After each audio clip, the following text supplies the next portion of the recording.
Good morning, everyone. Welcome to Create Incubator. Before I start my session, I thought I'll give you a brief of what this program is and who is behind it and what you as a creator could get out of a program like this. Right? So Create Incubator started 3 years ago, and we have already gone through 2 cohorts of 50 creators. So we have an alumni of 100 creators right across the country. But this year we are focusing specifically on the central province. So if you are a creator who's joining in, which most of you are from the central province, this is a good opportunity for you to, one, level up your game as a creator, learn from experts, create a network of creators, join a network of creators that's very strong and supportive, and also stand to benefit from the program that we have in place for you, along with a grant of 75,000 rupees. So Create Incubator is organized by Digital Turtles, which is a digital strategy and advocacy organization based in Sri Lanka. And this program is funded by USAID, and we are very thankful for the support of USAID for coming forward and supporting a creator program like this in Sri Lanka. So right now you are joining the online workshops, which we are having in English, Sinhala and Tamil. And you have the opportunity to learn through these sessions. And after the online workshops, you can fill in the assessment and stand ready to join the cohort of 50.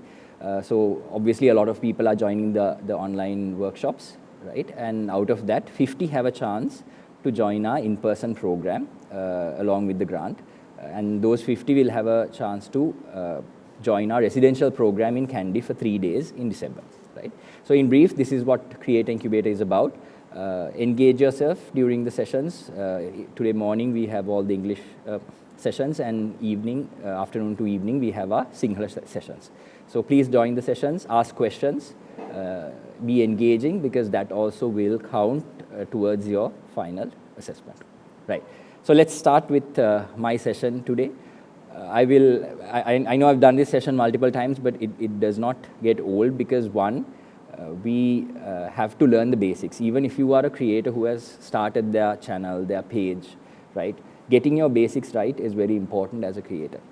So I'll, over the course of the next 45 to 60 minutes, I will go through what information you require as a creator, one, and number two, where you can start, and if you have already started, how you can plan your content, right? Okay, starting off, if you look at my slide, right, it's very important for you to realize the target audience you are speaking to in terms of your content, right? So right now, pardon me for using the 2013 statistics, right? But in 2014, We Are Social has changed their research, the survey mechanism, and I find that the 2013 stats are far more accurate, right? So as of 2023, 2024, we have a population of 21 million, right? And out of which 14 million have access to the internet, right? So that's above 50% of our population that has access to the internet. This is an important factor, right? When you're talking about creating content, mainly content is divided across language, unfortunately so, right? So if you are a Sinhalese content creator, or if you're a Tamil content creator, and if you're an English content creator, the audience that you get from doing that content is vastly different, right? However, if you are creating content for Sri Lankans, right, this number of 14 million is very important because that is your absolute potential in terms of how many viewers you can have. So 14 million currently as a Sri Lankan, if you are targeting Sri Lankans, is the number you can aim for, right? However, if you are a creator that's creating content that is global, right, especially if you're doing content in English, if you're doing content in Tamil and you're trying to reach a South Indian audience, right, or if you're creating content in Sinhalese but you're trying to reach our expats, right, numbers vary, right, but overall, just remember that over 50% of Sri Lankans have access to the internet now. And year on year, we are seeing at least a 10 to 15% growth, right? So my projection is within the next 5 years, close to 90% of our population will have access to the internet. So this is a big number. So as a creator, right, if that's the path you're taking, you have a lot of potential, because in future, almost every form of communication, right, will have a digital component in it. It already does, right? It will be predominantly digital within the next 5 years in Sri Lanka. Next, if you look at my slide, this is a very important number, right? Most of the time when I have workshops, normally when I have workshops, one of the key things that I ask is, what's the most used platform, digital platform in Sri Lanka? And most of the time, I get the answer that it's Facebook, right? And the answer is incorrect. Right now, in my slide, you can see, as of January 2023, our Facebook usage, right, is at around 6.5 million users. Next, when we go to YouTube, right, if you're looking at my slide, right, if we go to YouTube, you can see that close to 7 million people use YouTube, right? So 2023 was a very significant year in terms of our digital media usage in Sri Lanka, because this is the first year that YouTube overtook Facebook as the most used platform, right? This is an important statistic. Now, if you are paying attention to what I'm saying, right, Facebook usage is declining, right, globally and in Sri Lanka. And YouTube has surpassed Facebook as the platform most used by Sri Lankans. You would realize that I'm using the word platform. That's because YouTube is not a social media, right? Most of the time when we talk about social media, we talk about Facebook, Instagram, TikTok, right? However, we make the wrong assumption that YouTube is a social media platform. It's starting to look one. It might become one, but right now, it's not a social media platform. It's a video site. So how you treat YouTube and how you treat a social media site, how you would post on YouTube versus how you post on a social media site is vastly different. So that's why in my session, I will run you through quickly what that means, right? But these two slides are the most important, right? YouTube users are growing in Sri Lanka and globally. And right now, in Sri Lanka, YouTube is the most used platform. Next, Instagram. We have about 1.7 million active users on Instagram. We have 2.1 million users on LinkedIn, right? LinkedIn is usually mostly in the western province of Sri Lanka. And X, formerly Twitter, has about 300,000 users, right? Okay. Before we go into what content creation is, where you start, right? How you can plan your content. It is important to understand what YouTube is and what this monetization is. A lot of the time when I ask people, okay, do you know that you can earn money from YouTube? They say yes. But if I ask them, how does that money come? I get varied answers. People say you get money for your subscribers, you get money for your views. All of this is wrong, right? So I'll teach you what monetization is, so you as a creator understand, okay, this is how this works. On YouTube, right? Say for example, you upload a video, you take 3 days to film it, you take 2 days to edit it, right? You upload it on YouTube, and when you upload it on YouTube, right before your video plays, right, YouTube would insert a non-skippable ad, right? The one that frustrates us the most, right? The one that can be skipped, right? That ad, let's say for example, a Sri Lankan bank has paid for that ad to be shown, right? So the Sri Lankan bank, if you look at my slide, right, the bank has paid YouTube X amount of money, right, to show that ad in front of, say for example, males in the western province of Sri Lanka between the ages of 18 to 25, right? If that audience happens to come to your video, YouTube would show that ad to that person, right? So essentially, YouTube has taken money to show an ad in front of your hard work, right? So YouTube being YouTube shares that revenue, right? So they usually keep between 45 to 50% of that revenue, right? And they give between 55 to 50% of that revenue to the content creator, right? So that's how monetization works. It's not a pyramid scheme, right? It's not for your subscribers.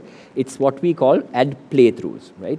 Even if you have 100,000 views on your video, right? If there are only 10% of ad playthroughs, right? That means only 10% of those views have gone with an ad in your video, right? That's the revenue you get.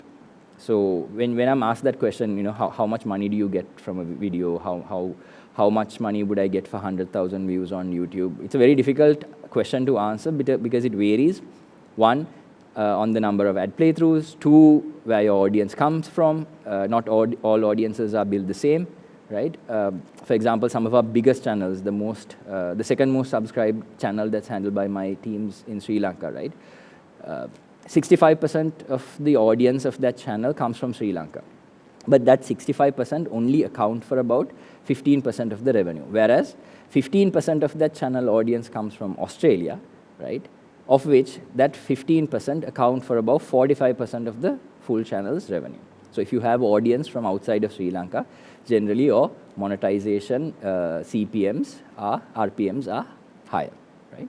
Okay, so now you understand how does money come, right? Usually it's for ad playthroughs. Next, what's the criteria to earn money on YouTube, right? I'm going to go briefly over this, right? You have to join something called YPP, which is the YouTube Partner Program. And it's a program that's rolled from country to country, right? Currently, it's rolled out to Sri Lanka. So anyone can legally earn from YouTube if you're living in Sri Lanka, right? And you have to pass these two very important thresholds. Number one, you have to pass 1,000 subscribers. And number two, you have to at least get 4,000 watch hours over the last 12 months, right? This is changing. YouTube is reducing the requirement to 500 subscribers and 3,000 watch hours or 3 million short views. However, this has not been rolled to Sri Lanka yet. So the requirement on top is what is required if you live in Sri Lanka right now. Okay. Most people understand 1,000 subscribers, right? It's the 4,000 watch hour milestone that people find difficult to understand. So I'm going to oversimplify this for you so that you understand. If you upload a video every week, right, and that video gets an average of 15 to 20,000 views, right, and you do this for at least 6 months, you can cross that 4,000 watch hour threshold, right?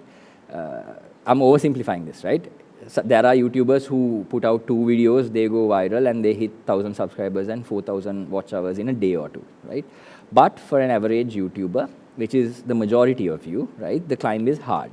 Your first 1,000 subscribers are your hardest, right? 1,000 to 10,000, it becomes a little easier. 10,000 to 25,000, it becomes a little bit more easier.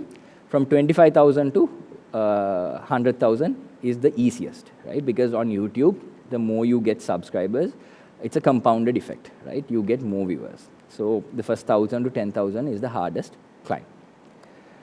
Right, answering the age-old question, how much money will I earn? Like I said, I'm going to give you an answer to this. However, remember that this is a little simplified, okay? There are times, on average, right, we have earned for 100,000 views. Normally, on average, you would earn about 15,000 to 30,000 Sri Lankan rupees for 100,000 views. This differs during Christmas, December, during April, out of the season, these numbers go up, right? And like I said, if your audience is predominantly from a European country or outside of Sri Lanka, your watch time versus your views versus your revenue could be higher. But on average, if you are catering to Sri Lankans, for 100,000 views, you can earn between 15,000 to 35,000 Sri Lankan rupees. Right, okay. All the money matters are out of the way, right? Let's talk content.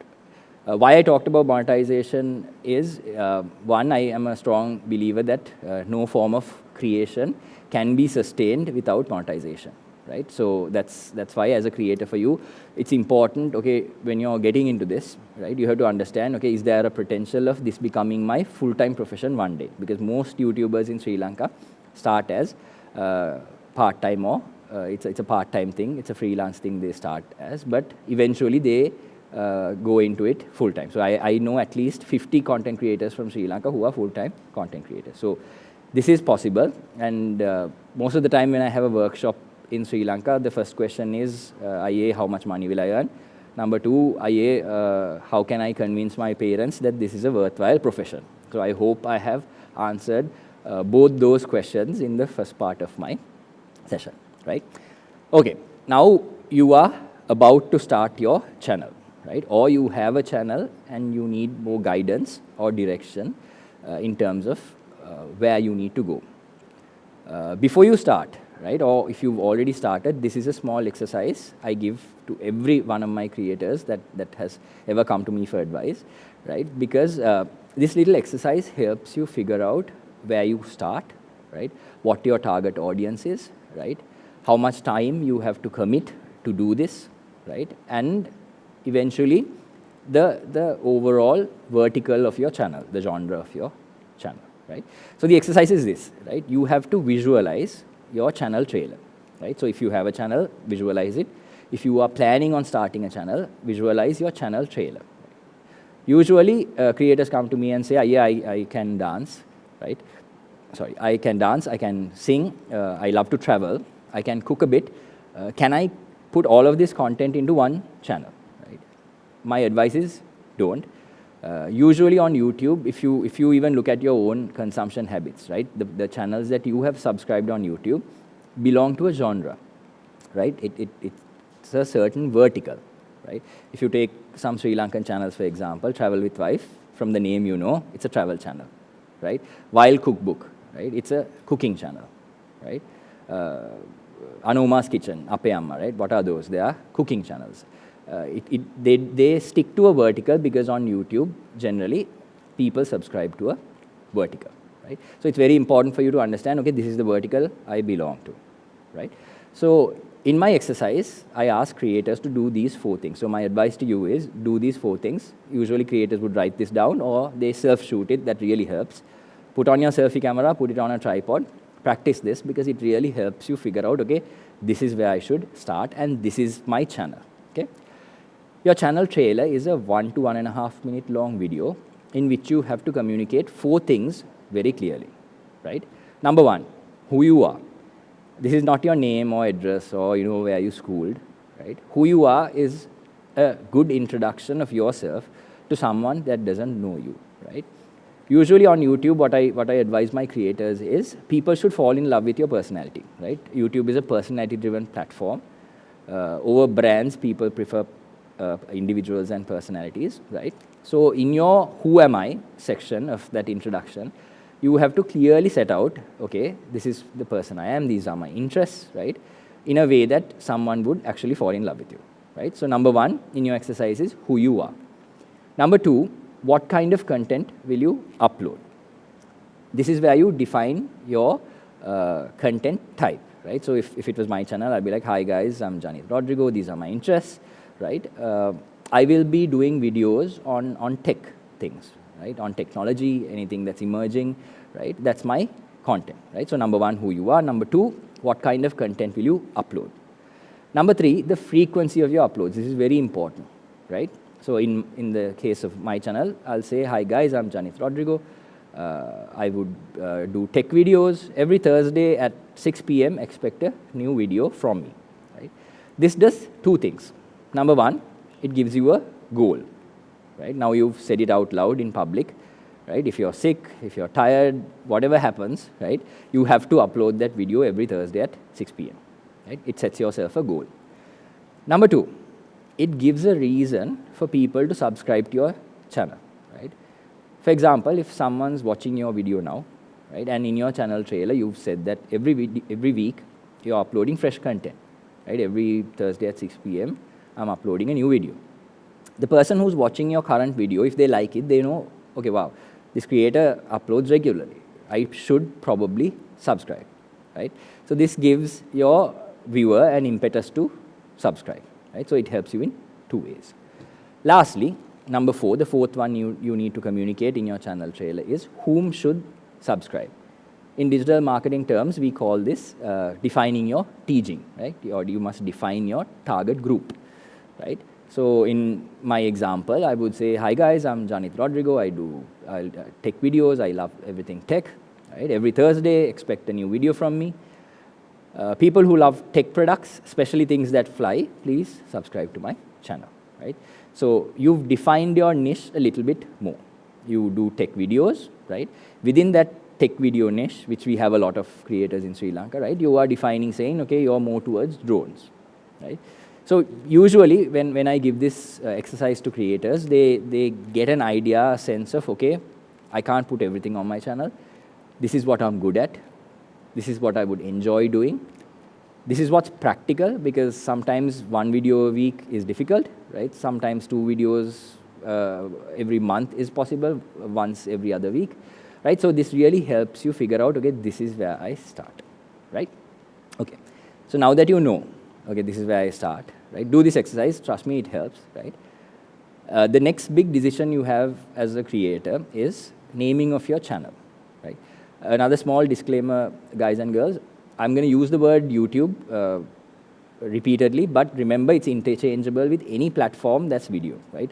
Instagram used to be a picture sharing platform, but what is it now? It's a short form video platform, right?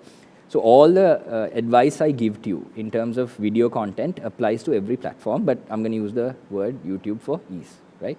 Okay, so now that you've done that exercise, the next thing you do is name your channel.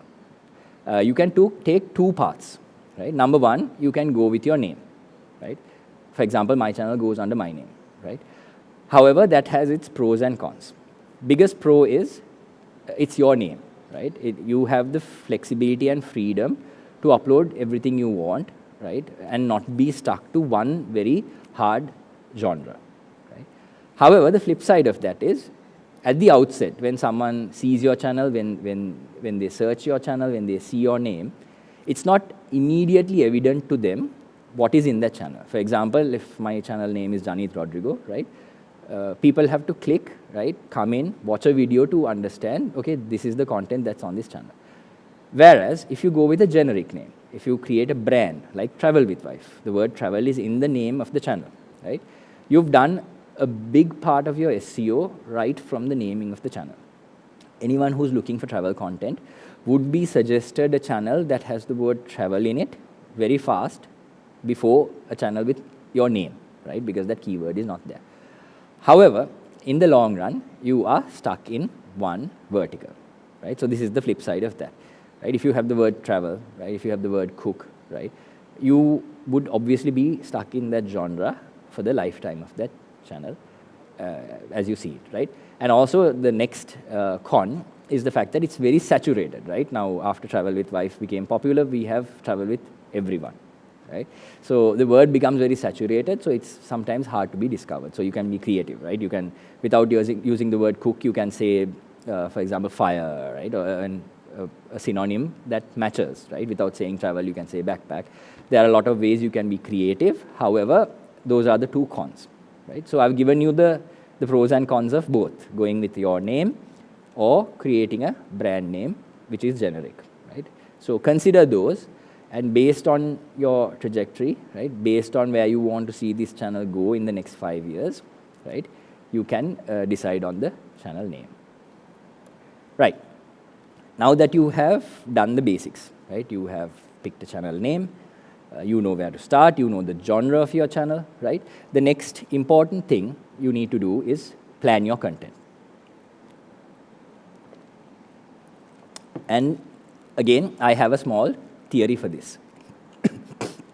Sorry. My theory, right, to plan your content is called the 3H model, right? In the 3H model, right, what I teach is you need at least 3 types of content for any video strategy to be successful, right?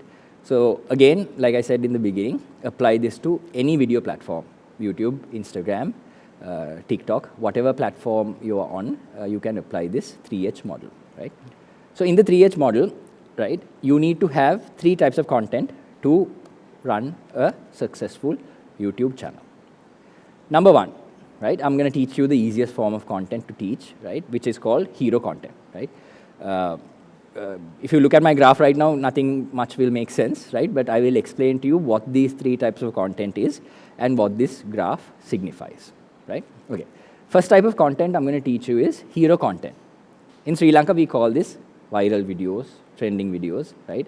All of that is synonymous to hero content, right? So hero content refers to any type of video that you upload, right, that suddenly becomes viral. You suddenly get views, right? You suddenly get subscribers, you suddenly get money, right? So if you go to my slide, right, this little graph, trust me, I hate graphs, but this one I love because it's very easy to teach how these content behaves when you upload it, right? So if you, this graph is your watch time graph, right? Usually on YouTube, you get your watch time graph. The vertical axis are your views, watch time, your subscribers, your revenue. All of that is your vertical graph because they're all related. The more views you get, the more subscribers you get, the more subscribers you get, the more revenue you get, right? So your vertical axis is that. Your horizontal axis is time, right? January, February, March, right? In this, you can see that hero content, as soon as you upload it, it becomes viral, right? Suddenly, your views shoot up, right? And along with it, your subscribers and your revenue suddenly shoots up, right? However, the key thing that you need to remember about hero content is, hero content has a very short expiry date, right?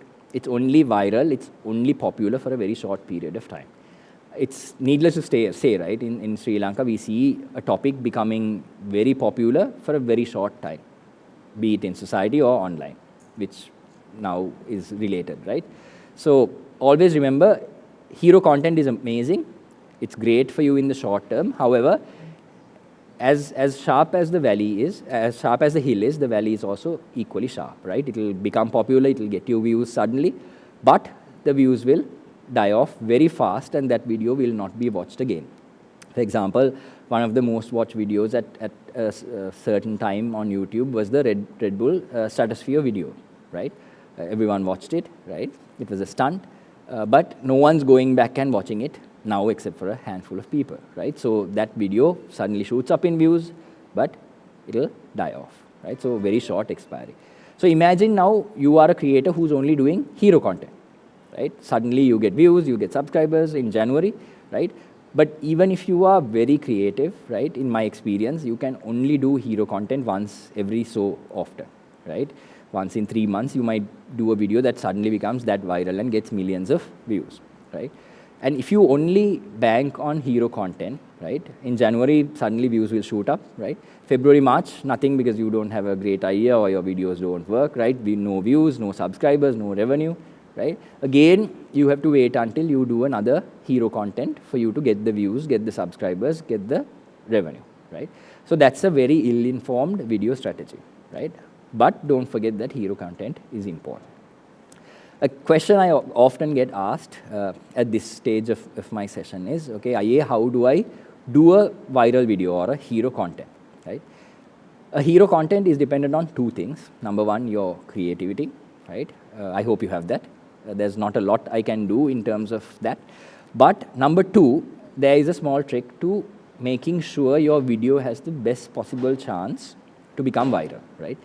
That is, if there is a topic, right, if there is a keyword that is currently popular within your target audience, let's say, for example, you're creating content for Sri Lankans, right? And right now, there's a specific topic that is viral in society and online in Sri Lanka, right? And you use that keyword and do a piece of content, right? It's there in your title, it's there in your thumbnail, right? There is a chance that you can piggyback on the popularity of that topic, right? So if you do a content piece about something that is currently viral in society, viral online, there is a chance, there's a propensity of your content piece becoming viral, okay?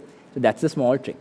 But you must be very, very quick, right? Because, like I said, topics that are viral today is not something that's, relevant tomorrow because it expires. So you must act fast, right? Make it relevant to your genre, right? There are a lot of content creators who do comedy content who jump on an opportunity to do something regarding something that's civic, something that's current affairs related, something that's political, right? Because those are the topics that usually become viral in Sri Lanka, right? So always remember, there is a hack to doing hero content, right? Piggyback on something that's already popular. Make sure your content is creative. However, if hero content is all you're doing, right, you're going to suffer because some months you're going to have views, some months you're not going to. Which brings me to the second type of content, right? If you look at my slide, right, you see hub content. This is what your bread and butter is, right? Hub content is your regularly scheduled programming, right? In your channel trailer, if you did my exercise, right, you tell people, hi guys, I'm so-and-so, expect a new video every Thursday at 6 p.m. That is your hub content, right? Hub content usually doesn't get as many views as hero, right? But it is a very important type of content because that's your regularly scheduled programming. In my graph, you can see that there's a wave, right? So I'll explain that wave to you, right? In hero content, I told you, okay, as soon as you upload, there's a huge spike, right? But hub content, you don't have that spike, right? When you upload it, you get a certain amount of views, right? However, what happens? You upload a video this Thursday, you get views, right? As soon as the views are dying off for that video, what happens next? It's next Thursday, right? You upload another video. So that ensures that your channel has steady viewership, right? Because every Thursday you upload a video. As the views are dying for your previous video, you are uploading fresh content, right? And in that graph, you can see, right? If you do hero content every 3 months, every other month, right? Hub content perfectly circumvents that valley, right? So say, for example, you do an amazing video. Until you do another video that becomes really popular, your hub content keeps you going, keeps the channel health up, keeps your revenue coming, keeps your subscribers coming, right? And keeps your personality out there in front of your audience. So hub content is a very important type of content that you can't miss, right? So these two content types, usually I assume you've known on some level, right? You know trending videos, you know regularly uploaded blogs, right? The third type of content is the content type that most Sri Lankan South Asian creators miss out on, right? It's called hygiene content, but for ease of use, you can think of it as educational videos, right? Educational videos are what YouTube terms evergreen content, right? There's no expiry date on educational content. The best example I can give you, which YouTube has given in their handbook, is how to tie a tie, right? How to tie the tie knot. As long as humans are born, and we do this silly exercise called, wearing ties, someone will go and search for that video on how to tie a tie knot, right?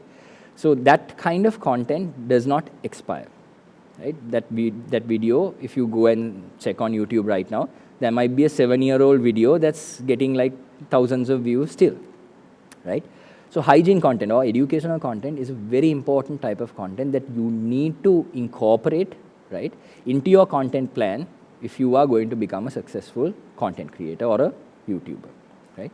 And if you look at my diagram, right, the slide, hygiene content is more or less a flat line on your view graph, right? Just because you upload a video saying how to tie a tie knot, people are not going to rush and watch it, right? They'll search for it when they need it. So usually on your view graph, it's a flat line, right? It gets steady viewership over a long period of time, and it does not die off, right? So these are the 3 types of content that you must have in order to have a successful channel, right? I can give you examples of these 3, right? Whatever genre you are in, right? Most of the time I get asked, okay, I do music, right? How do I do hygiene content, right? Or I am into civic topics or current affairs topics. How do I do hygiene content? Trust me, there are creators who do all 3 types of content across the board, right? Regardless of genre. And usually if you are stuck somewhere, say for example, you're stuck at the 5,000 subscriber mark and you can't go beyond. If you look at the content that you've uploaded over the past 3 months, right? And if there are only 2 types of these content in your content plan, then you know where you've gone wrong, right? This has, trust me, helped a lot of creators go past the 5,000 subscriber, 10,000 subscriber hurdle and go to the 100,000s easily because they incorporated all 3 types of content, right? And most of the time, the hygiene content is hiding within the content that you're doing, right? Just to give you an example, Travel with Wife, who's going to talk in a Sinhala session later on this afternoon, right? They were stuck at a certain subscriber level at one point. And when we looked at their content plan, it was very evident that they were doing hero and hub content only, right? So I advised them to do hygiene content, and that content was anyway within the sphere of what they were doing, right? So before they travel, right, obviously they pack a lot of cameras, right? How we pack a travel bag, right? That's a video they did, which got hundreds of thousands of views. How I edit my videos. Kasun anyway goes out travels, shoots it, comes and edits it, right? He did a video behind the scenes of how he edits their travel videos. Right? That's hygiene, educational content, just hiding within the things that he was anyway doing. So trust me, when you start content, right, your content creation, there will be educational content hiding within the content you're doing, right? Cool. Okay. Now that we've done two things. We've planned our channel, right, where we are starting. We've planned the content we are doing, right? Now I'm going to introduce a very important concept called clickbait, right? Usually we hear the word clickbait in a very negative connotation, but I'm going to hopefully show you that there's a positive connotation to clickbait, right? Like I told you before, right? Before I go into my next slides, I'm going to explain something very short, right? At the beginning of my session, I explained that YouTube is not a social media platform, right? If you look at YouTube right now, what you watch on YouTube, I ensure you are two types of content. One, the channels you get content suggested to you from the channels you have already subscribed.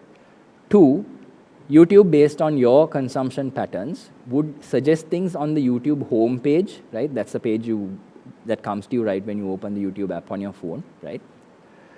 Suggest things, and that's what you watch, right? So there's absolutely no social effect, right? Whereas on Facebook, on Instagram, right, you see content of people whom you know, right, who are sharing that content, right? But on YouTube, it's not the case.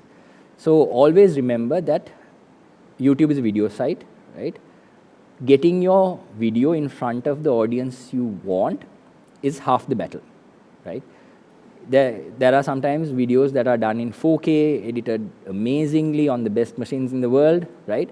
But if no one clicks your thumbnail, you lose, right? That's where things have come down to. In this grand scheme of things, your CTR, right, which is your click-through rate, has become king. Right? I'm going to explain all of this, right? But this is very important that you understand this, because this can make or break your content, right?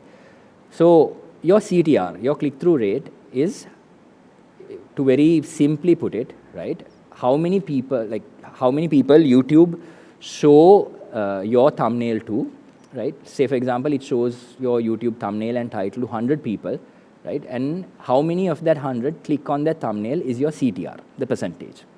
Right? So, for example, if your YouTube thumbnail and title is shown to 100 people and 10 people click on that, right, your CTR or your click-through rate is 10%. Right?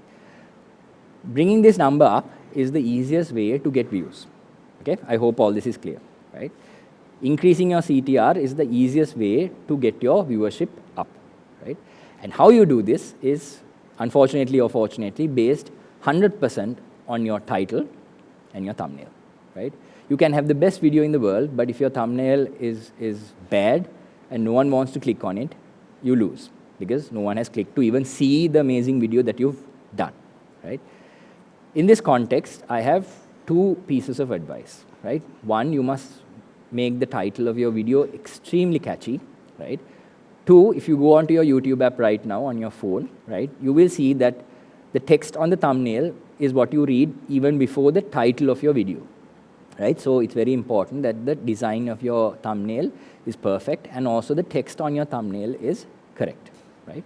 So how do you put a good title? Right? I apologize, this is in Sinhalese, but I will explain it in English for you. Right? So this is a small diagram. Right? Again, I hate diagrams, but this is the simplest way to explain this concept, right, of how to put the best title for your video. Right? In this diagram, your vertical axis is how much information is withheld in your title, right? And the horizontal axis is how misleading or how much curiosity does your title garner. Understood? Vertical axis is how much information is withheld, and horizontal axis is how much the user is, how much curiosity the viewer gets from your title, right? So let's take an example, the two extremes, right? Let's take the bottommost example, right? The title there is the functions of the digestive system, right? I don't think a lot of people will click on that title, right? It's a video about how our digestion system works, right? And the title of the video is the functions of the human digestive system. I won't click on that title, right? Why? One, it has given all the information out in the title itself, right? It says what this video has. There's absolutely no curiosity, right? So no one would click that. Number two, right? Light reflection and refraction, the scientific explanation, right? I don't think anyone would click on that title, right? Why? Because all of the information has been given in the most boring way possible.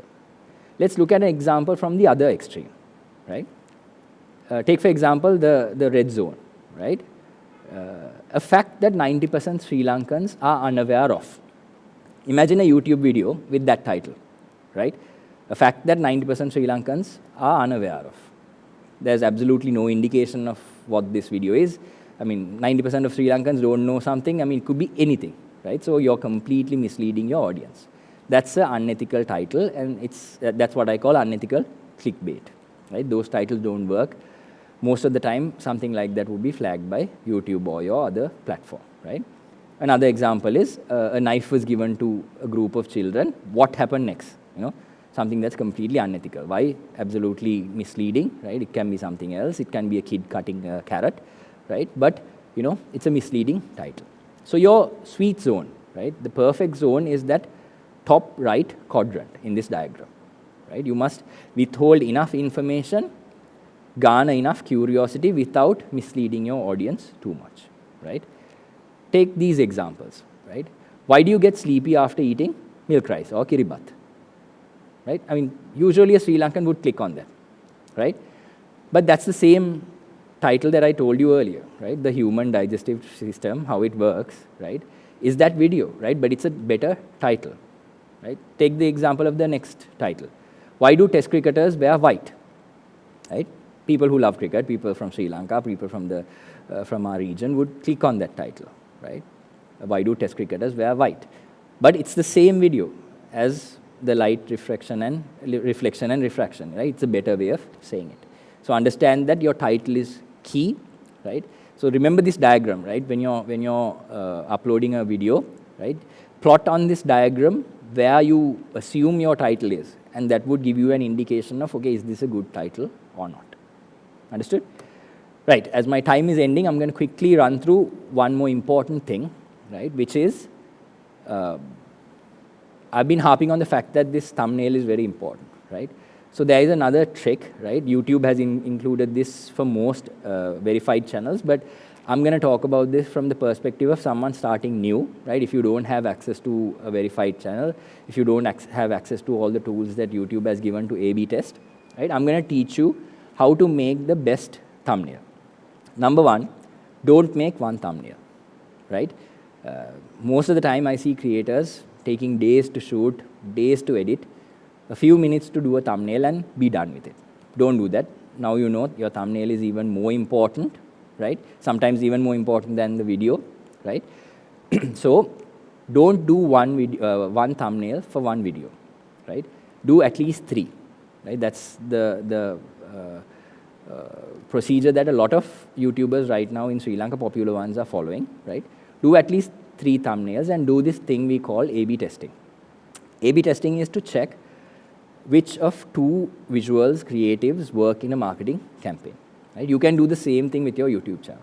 So my advice is create 3 contrastingly different thumbnails with contrastingly different titles for the same video, right? Upload your video with the first option, right? Keep it for about 2 hours, change it to the second option, keep it for about 2 hours, change it to the third option. During this process, if you look at my slide, you have in your Google Analytics this thing called real-time watch graph, right? You can look at this watch graph and see, right? When you upload a video, there's a small spike, right? Usually for every video, there's a spike, right? Over time, you will realize, okay, for my channel's potential, this spike is not enough, right? But in the beginning, use all 3 thumbnails, right? Within 2 hours of each, right? And see the spike on your real-time watch graph. You will notice for one thumbnail, the viewership spike is higher than the others. And that usually is an indicator that that thumbnail works, right? So upload your video with the first thumbnail option, keep changing, check which one worked best and keep that. That's your winner. So without next time just uploading a video on Instagram, YouTube, TikTok, hoping to God it works, do this because that is backed by analytics. And you can actually see how many people are clicking your thumbnail, which one is resonating more with your audience. And that usually is an indicator of what thumbnail works, right? Okay, so I think I've covered a lot. I spoke fast. I hope it's okay. If you missed anything, don't worry. All these episodes will be uploaded on the Create Incubator YouTube channel. You can go and re-watch it, right? And I'm going to also reiterate, after me, Malinda Alhakon is coming, so he's going to teach some important concepts of content creation, right? But remember, after the online workshops, there is a final assessment for you, right? Based on your answers, you will be picked to the 50 cohort that would have access to the creators, the in-person event, and the grant, right? So stay tuned throughout the workshop, learn from these sessions. We have time for one question. So the question is regarding copyrights, right? This is a good question, and I'm sure copyrights will be covered later on in the other sessions as well, but I'll answer this specific question, right? What do you do, especially when you don't have access to copyright music? What do you do? One of the biggest problems on YouTube and all the other platforms right now is background music, right? Most of the time I see creators doing an amazing video, they shoot it themselves, but take a track, a piece of music that is not theirs, right? And they put it as the background track. And because of that, they get a copyright strike, right? So to avoid this, please make sure you use royalty-free music, right? There are multiple sites that give you access to royalty-free music, right? And YouTube itself has a music library that you can very safely use. It's a bit limited, but that's obviously the safest option, right? But if you want a varied option, you can always subscribe to a royalty-free music site or use a free royalty-free music site. So make sure whatever you do, even if it's a small sound, right, a clip from a movie, right, there's a huge misconception that fair use policy applies widely, right? Fair use policy is you taking something that is under 1 minute and using it in your video. That is not possible. Even 2 seconds of someone else's video is copyright protected. It belongs to them. And if you use it, you can get a copyright strike.